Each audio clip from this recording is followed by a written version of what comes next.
Hello everyone. I know I've said in a lot of my videos that empathy is taught. You are teach this. A child is born with two things: the fear of loud noises and the fear of falling. Everything else is taught. It's all taught.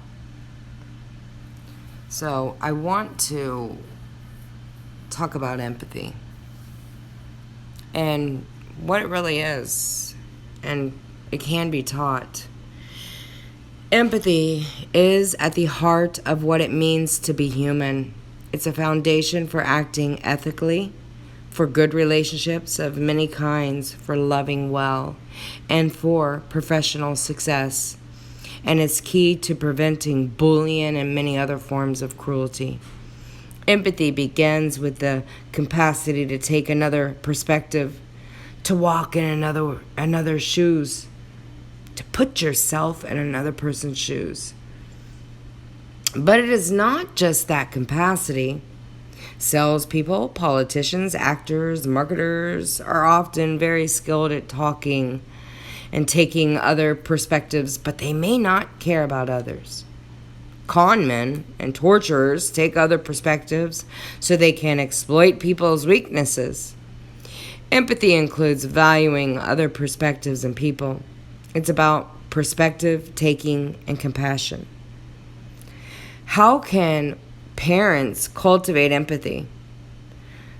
Here are 5 guide points based on research and the wisdom of practitioners.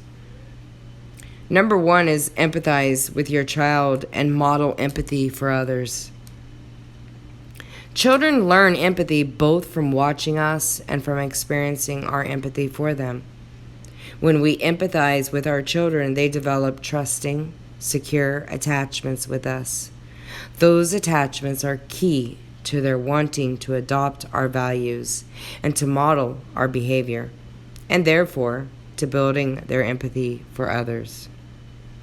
Empathizing with our children takes many forms, including tuning in to their physical and emotional needs, understanding and respecting their individual personalities, taking a genuine interest in their lives, and guiding them toward activities that reflect an understanding of the kind of people they are and the things they enjoy.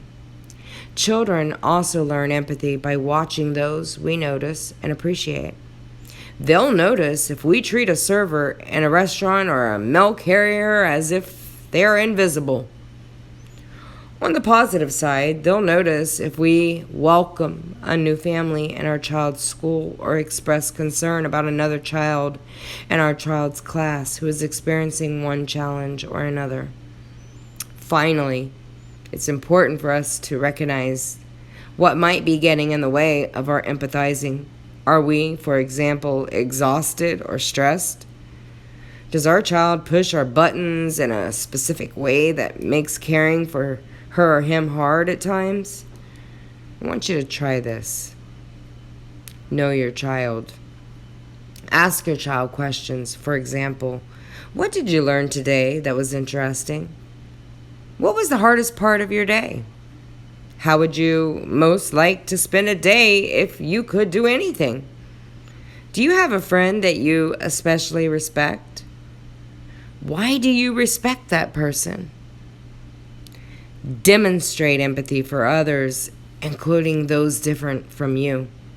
Consider regularly engaging in community service or model other ways of contributing a community. Even better, consider doing this with your child. Express interest in those from various backgrounds facing many different types of challenges. Engage in self-care and self-reflection. Try to find time to regularly engage in an activity, whether it's going for a walk, reading a book, meditating, or praying. That can help you avoid being overwhelmed by stress. Reflect and consult with people you trust when you are having a hard time empathizing with your child. Make caring for others a priority and set high ethical expectations. If children are to value others' perspectives and show compassion for them, it's very important that they hear from their parents that caring about others is a top priority and that it is just as important as their own happiness. Even though most parents say that raising caring children is a top priority, often children aren't hearing that message. I want everyone to try this.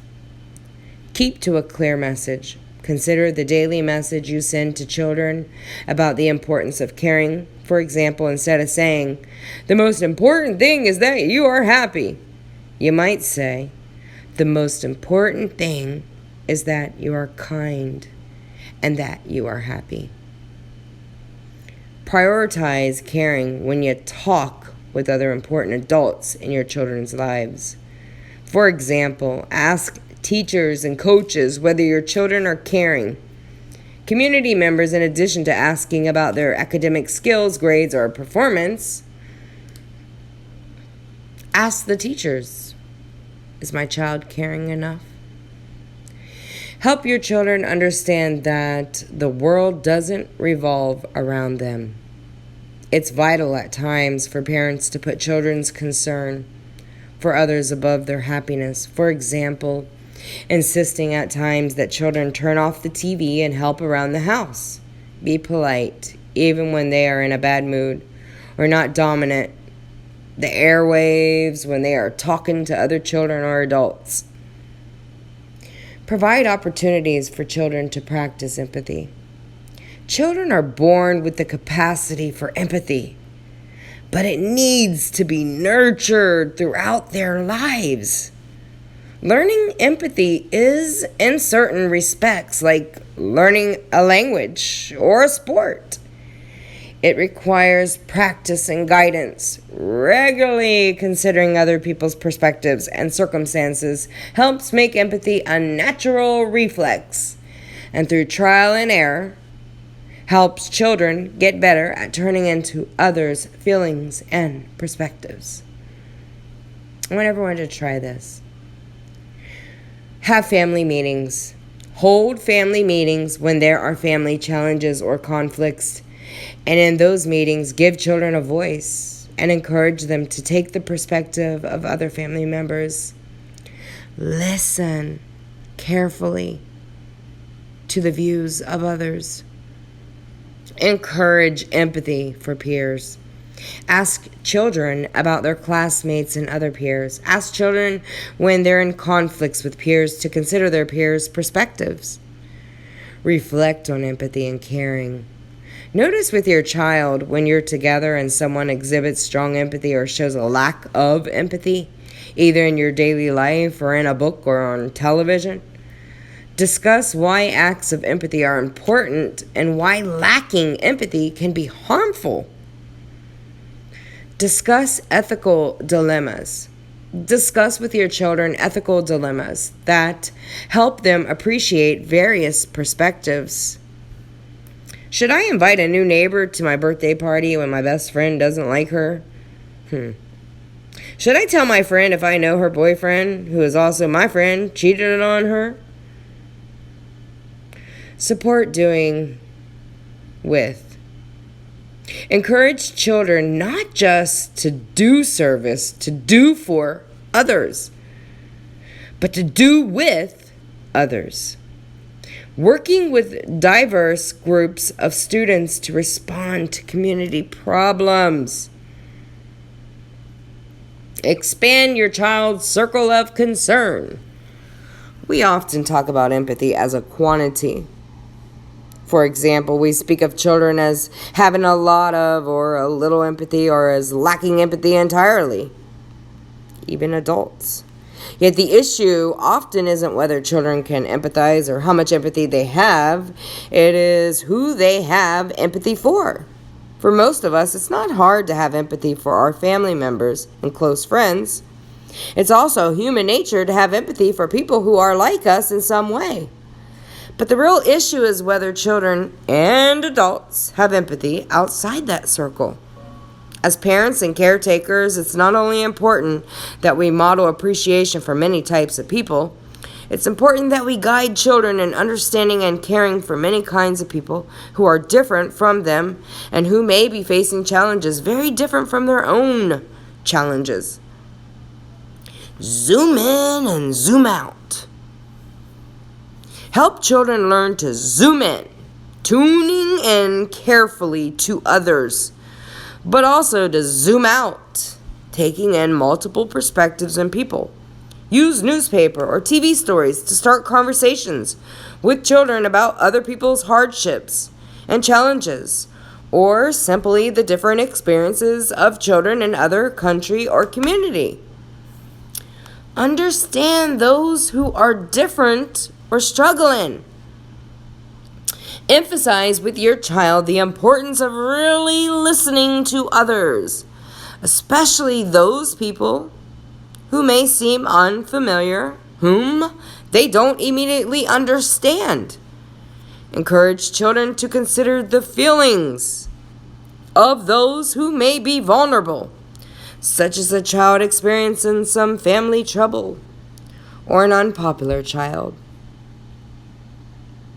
or a child that has a disability. Give children some simple ideas for taking action, like comforting a classmate who has teased and been bullied. Help children develop self-control and manage feelings effectively. Often when children don't express empathy, it's not because they don't have it. It's because some feeling or image is blocking their empathy. Often the ability to care for others is overwhelmed, for example, by anger, shame, envy, or other negative feelings. Helping children manage these negative feelings as well as stereotypes and prejudices about others is often what releases their empathy. Try this. Identify feelings.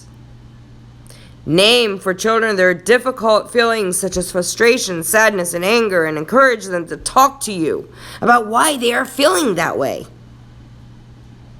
3 steps to self-control. A simple way to help children to manage their feelings is to practice 3 easy steps together. Stop. Take a deep breath through the noise and exhale. Exhale through the mouth and count to 5. Try it when your children are calm. Then, when you see them getting upset, remind them about the steps and do them together. Resolve conflicts. Practice with your child how to resolve conflicts. Consider a conflict you or your child witnessed or experienced that turned out badly and role play different ways of responding. Try to achieve mutual understanding, listening to and paraphrasing each other's feelings until both persons feel understood. If your child observes you're experiencing a difficult feeling and is concerned, talk to your child about how you are handling it. Because after all, what they are doing is watching you. Everything you do, you are their role model. And it all starts with you, the adult. Be that positive role model in your child's life. Teach them love, compassion, empathy, and to be kind. I always say empathy to be taught to a child is the most greatest life skill you could ever teach your child. It'll carry them through to adulthood and then go to their children and their children and their children and their children. Empathy is what a lot lacks, and we must be the role models. Thank you all for listening.